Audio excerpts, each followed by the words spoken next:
Greetings, fellow hostages. Captain Black here. Today's topic: Captain Black has a dream. Dr. Martin Luther King famously talked about a day when little black children and little white children could join hands and live together as brothers and sisters. Some call it the mountaintop dream, I have a dream speech. Well, 50 years after that speech, I grew up in that dream.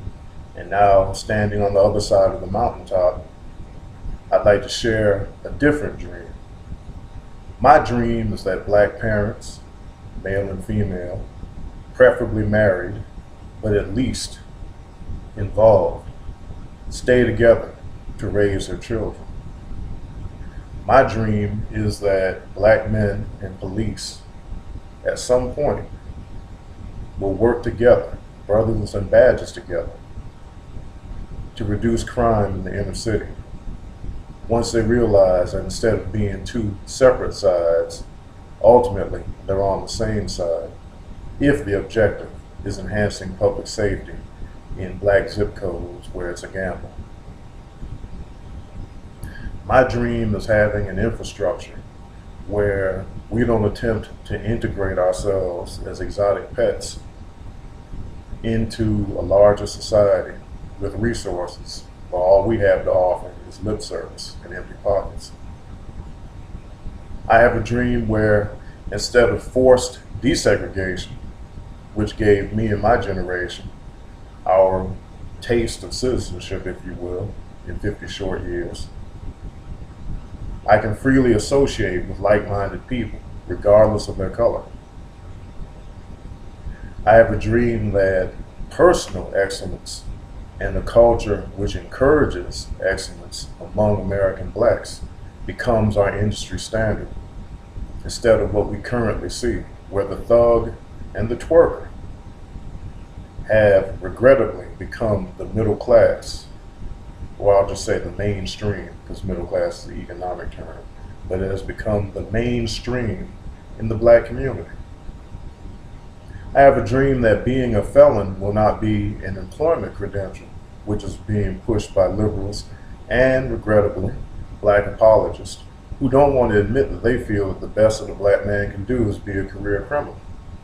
And based upon that assumption, then it's all right to say that, well, we're going to use your felony status as an employment credential and lower the standards for you, black man, to subterranean depths that we would never lower for anybody else. I have a dream that instead of the best black people can aspire to be is an exotic pet for some racist who wants to show the world that he's, quote, anti-racist by having black accessories around him, that we will truly be judged by individual merit, which means that a number of us will find ourselves in positions of leadership and prominence instead of always being relegated to the Negro assistant or the titular head of a department or agency who, while black, is mouthing only what his white master tells him behind his ear, i.e. most of your black Democratic appointees. We don't have enough black Republicans appointed to make that assessment, so once we get enough of them, we can definitely analyze and see where they stand. I have a dream that proximity with other people is not the end result. Now, I understand in Dr. King's time that proximity was the best way to ensure that the little black children he referenced in his dream would be able to have access to first class instead of second class educational facilities. My parents went to schools like that, so I understand that. But in 2015, mere proximity to white people is no guarantor of opportunity.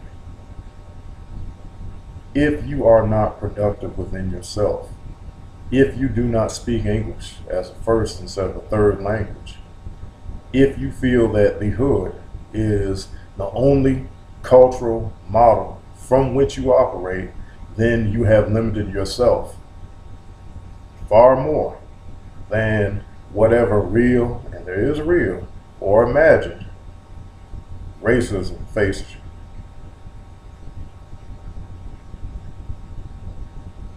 So Captain Black has a dream too. It's different from Dr. King's dream, but does not denigrate it. But desegregation was always my interest, not proximity next to other people simply for the sake of being next to them. Captain Black has a dream too.